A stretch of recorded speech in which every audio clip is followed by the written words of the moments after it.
Good morning everyone, this is Bharti Warwade from Kingdom Academy. फिर आ गए हम क्विक रिवीजन के एक सीरीज में, और क्विक रिवीजन की सीरीज में आज जो हम टॉपिक लेने वाले हैं वो लेने वाले हैं रेस्पिरेशन इन फ्लावरिंग प्लांट। और रेस्पिरेशन इन फ्लावरिंग प्लांट से हम जो टॉपिक ले रहे हैं वो हमारा टॉपिक है ट्राइकार्बोक्सिलिक एसिड साइकिल। तो इसमें हम क्या पढ़ेंगे, सबसे पहले हम रिवाइज करेंगे कि यहाँ तक पहुंचने के लिए हमें क्या करना होता है। तो जैसा कि हम लोगों ने प्रीवियस लेक्चर में पढ़ा हुआ था कि हमने हमारा जो साइटोप्लाज्म है, साइटोप्लाज्म में क्या बनाया था। तो साइटोप्लाज्म में हमने 2 मॉलिक्यूल बनाए थे, और 2 मॉलिक्यूल किसके बनाए थे, तो पायरुविक एसिड के बनाए थे। इस पायरुविक एसिड के 2 मॉलिक्यूल्स को हमको कहाँ लेकर जाना है, तो हमें लेकर जाना है माइटोकॉन्ड्रिया में। अब जब हम माइटोकॉन्ड्रिया में इसको लेकर जाते हैं, तो माइटोकॉन्ड्रिया में भी कहाँ पर, तो हम इसको लेकर जाते हैं मैट्रिक्स में। और माइटोकॉन्ड्रिया की मैट्रिक्स में इसके साथ होता क्या है, तो पहले से यहाँ पर होता है कोएंजाइम A प्लस होता है NAD प्लस, इसके साथ में इसकी प्रेजेंस में ये जो पायरुविक एसिड है ये कोएंजाइम A के साथ मिलकर बनाता है एसिटल कोएंजाइम A। और ये जो एसिटल कोएंजाइम है ये होता है 2 कार्बन वाला, और जब ये 2 कार्बन वाला कंपाउंड बनता है तो यहाँ निकलती है CO2 और एक बनता है NADH+H+, और इसको हम कहते हैं ऑक्सीडेटिव डीकार्बोक्सिलेशन। मतलब साइटोप्लाज्म से पायरुविक एसिड को माइटोकॉन्ड्रियल मैट्रिक्स में ले जाकर किसमें कन्वर्ट करना, एसिटल कोएंजाइम A जो 2 कार्बन वाला कंपाउंड है, ये प्रोसेस हमारी कहलाती है ऑक्सीडेटिव डीकार्बोक्सिलेशन। जब हमारे पास में एसिटल कोएंजाइम A आ जाता है तो इसके बाद में जो साइकिल चालू होता है उसको कहते हैं क्रेब्स साइकिल। अब हम इसकी थ्योरी बाद में पढ़ेंगे, सबसे पहले हम देखेंगे इसका ये जो साइकिल है ये कैसा होता है और इसमें होता क्या है। तो जैसा कि मैंने आप लोगों को अभी बताया कि सबसे पहले यहाँ पर क्या बना हुआ है, पायरुवेट यानी पायरुविक एसिड। और ये पायरुविक एसिड कहाँ पर बना है, तो ये बना है साइटोप्लाज्म में। अब जब हम ये साइटोप्लाज्म में जो पायरुविक एसिड है इसको हमें कहाँ लेकर आना है, तो हमें लेकर आना है माइटोकॉन्ड्रिया की, ये माइटोकॉन्ड्रिया की मैट्रिक्स में। अब जब हम इसको माइटोकॉन्ड्रिया की मैट्रिक्स में लेकर आ रहे हैं तो देखो आपको क्या दिखाई दे रहा है, ये कितने कार्बन वाला कंपाउंड है, 3 कार्बन वाला है। यहाँ पर पहले से कौन है, कोएंजाइम A है, प्लस कौन है, NAD प्लस है।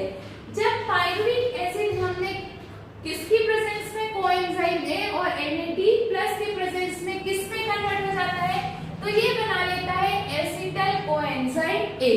और ये जो एसिटल कोएंजाइम है ये कितने कार्बन वाला कंपाउंड होता है, तो 2 कार्बन वाला कंपाउंड होता है। जब हम पायरुविक एसिड से 2 कार्बन वाला कंपाउंड यानी एसिटल कोएंजाइम A बनाते हैं तो यहाँ पर एक कार्बन डाइऑक्साइड रिलीज होती है, साथ में रिड्यूस कोएंजाइम बनता है। और कौन सा रिड्यूस कोएंजाइम बनता है, तो NADH+H+। और इसके कितने मॉलिक्यूल्स बनेंगे, तो इसके 2 मॉलिक्यूल्स बनेंगे, क्योंकि हमने कितने पायरुवेट लाए हैं, तो 2 पायरुवेट। अब ये जो एसिटल कोएंजाइम है इसका क्या होगा, तो पहले से ही जो माइटोकॉन्ड्रिया की मैट्रिक्स है उसमें क्या प्रेजेंस होता है, तो उसमें होता है ऑक्सैलो एसिटिक एसिड। और ये जो ऑक्सैलो एसिटिक एसिड है कितने कार्बन वाला कंपाउंड है, तो ये 4 कार्बन वाला कंपाउंड है। एसिटल कोएंजाइम में कितने वाला कंपाउंड है, कार्बन वाला, तो 2 कार्बन वाला। तो जब एसिटल कोएंजाइम A और ऑक्सैलो एसिटिक एसिड आपस में रिएक्शन करते हैं तो हमें क्या बनाकर देते हैं, तो वो हमें बनाकर देते हैं सिट्रिक एसिड। और जो सिट्रिक एसिड है वो कितने कार्बन वाला होता है, तो वो होता है हमारा 6 कार्बन वाला। 2 कार्बन वाला एसिटल कोएंजाइम है और 4 कार्बन वाला ऑक्सैलो एसिटिक एसिड, ये दोनों हमें मिलकर बना के दे रहे हैं सिट्रिक एसिड। जो सिट्रिक एसिड है वो कितने कार्बन वाला है, तो 6 कार्बन वाला। अब ये जो सिट्रिक एसिड है इस साइकिल में दिया हुआ नहीं है, बट थ्योरी में आप देखोगे जब एनसीईआरटी की रीडिंग लगाओगे तो ये सिट्रिक एसिड जो कन्वर्ट होता है वो होता है आइसोसिट्रिक एसिड में।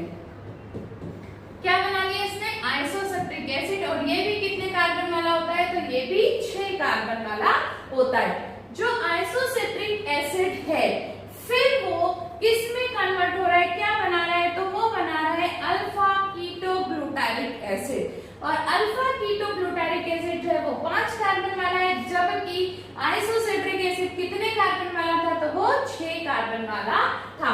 जब हमने 6 कार्बन वाले से 5 कार्बन वाला कंपाउंड बनाया तो सिंपल सी बात है, यहाँ क्या निकलेगी, तो कार्बन डाइऑक्साइड के कितने मॉलिक्यूल, 2, क्योंकि हम कितने पाइरुवेट के 2 मॉलिक्यूल ले रहे हैं, और साथ में क्या बनेगा NaDH प्लस H+। अब ये जो अल्फा कीटो ग्लूटारिक एसिड है, ये क्या बनाकर देगा हमें, succinate coenzyme A, succinate coenzyme A क्या बनेगा, सक्सिनेट कोएंजाइम ए बनेगा, सक्सिनेट बनाएगा। सक्सिनेट जो है ये जब यहाँ से ये सक्सिनेट होता है, ये 4 कार्बन वाला, तो जब 5 कार्बन वाले से 4 कार्बन वाला कंपाउंड बनता है तो वहां पर फिर एक CO2 निकलती है और एक हमें यहाँ पर NaDH प्लस H+ मिलता है। तो यहाँ पर भी कितने मॉलिक्यूल हो गए, 2 मॉलिक्यूल इसके हो गए। ये जो सक्सिनेट है, ये सक्सिनेट कन्वर्ट होता है सक्सिनिक एसिड में, तो जो सक्सिनेट है वो भी 4 कार्बन वाला होता है, ये भी 4 कार्बन वाला होता है। तो यहाँ पर कोई कार्बन डाइऑक्साइड रिलीज नहीं होती, बट यहाँ पर जीटीपी मतलब एटीपी बनती है। और कितने एटीपी बनते हैं, तो 2 एटीपी यहाँ पर डायरेक्ट बनते हैं। तो डायरेक्ट गेन कितना हो गया, 2। अब ये जो सक्सिनिक एसिड है ये हमें बनाकर देता है फ्यूमेरिक एसिड। क्या बना के दे रहा है ये, फ्यूमेरिक एसिड। जब फ्यूमेरिक एसिड बनता है तो याद रखना, सक्सिनिक एसिड से फ्यूमेरिक एसिड, तो सक्सिनिक एसिड से फ्यूमेरिक एसिड बनते समय हमें फिर यहाँ पर एक रिड्यूस एंजाइम मिलता है, जो क्या मिलता है, FADH प्लस H+, और इसके कितने मॉलिक्यूल मिलते हैं, तो 2 मॉलिक्यूल मिलते हैं। अब ये फ्यूमेरिक एसिड जो है वो बनाता है मैलिक एसिड, जो 4 कार्बन वाला कंपाउंड है, और मैलिक एसिड वापस से फिर से इस साइकिल को चूंकि कंटिन्यू चलाना है तो हमें क्या बनाकर देता है, तो ऑक्सैलो एसिटिक एसिड बनाकर देता है, ये भी 4 कार्बन वाला है। तो यहाँ पर फिर वापस से क्या बनता है, तो यहाँ फिर बनता है NaDH प्लस H+ के कितने, 2 मॉलिक्यूल। तो सबसे पहले क्या हुआ था, साइटोप्लाज्म में पाइरुवेट बना था। पाइरुवेट हमने माइटोकॉन्ड्रियल मैट्रिक्स में ले गया और किस में कन्वर्ट कर दिया, एसिटाइल कोएंजाइम ए में। एसिटाइल कोएंजाइम में कितने कार्बन वाला कंपाउंड है, तो 2 कार्बन वाला। जो माइटोकॉन्ड्रियल मैट्रिक्स है उसमें पहले से कौन था, तो ऑक्सैलो एसिटिक एसिड था। तो एसिटाइल कोएंजाइम में और ऑक्सैलो एसिटिक एसिड ने 6 कार्बन वाला कंपाउंड बनाया जो कहलाता है citric acid. Citric acid convert होता है आइसोसिट्रिक एसिड में। आइसोसिट्रिक एसिड से हमें मिलता है alpha keto glutaric acid. Alpha keto glutaric acid 5 carbon वाला ने 5 कार्बन वाला कंपाउंड है, तो यहाँ एक कार्बन डाइऑक्साइड निकलती है और यहाँ पे 2 मॉलिक्यूल बनते हैं किसके, NaDH प्लस H+ के। जब अल्फा कीटो ग्लूटारिक एसिड हमें सक्सिनेट बना के देता है तो यहाँ पर ये 5 कार्बन वाला है, ये 4 कार्बन वाला है, तो वापस से एक CO2 निकलेगी और NaDH प्लस H+ बनेगा।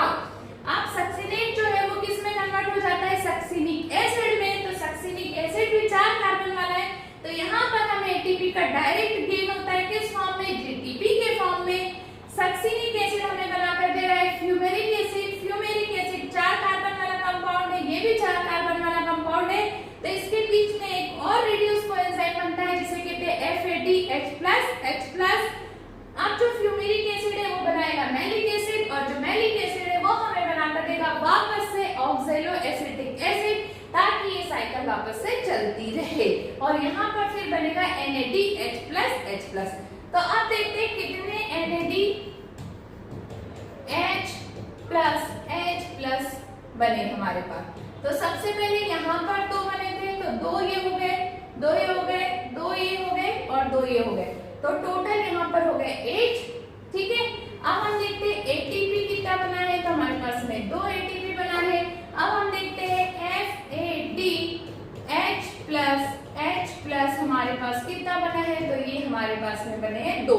तो हमारे पास में 8 into 3 मतलब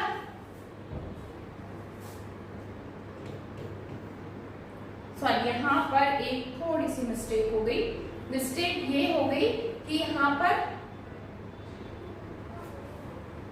ठीक है 2 तो 4 तो 6 और 2 8।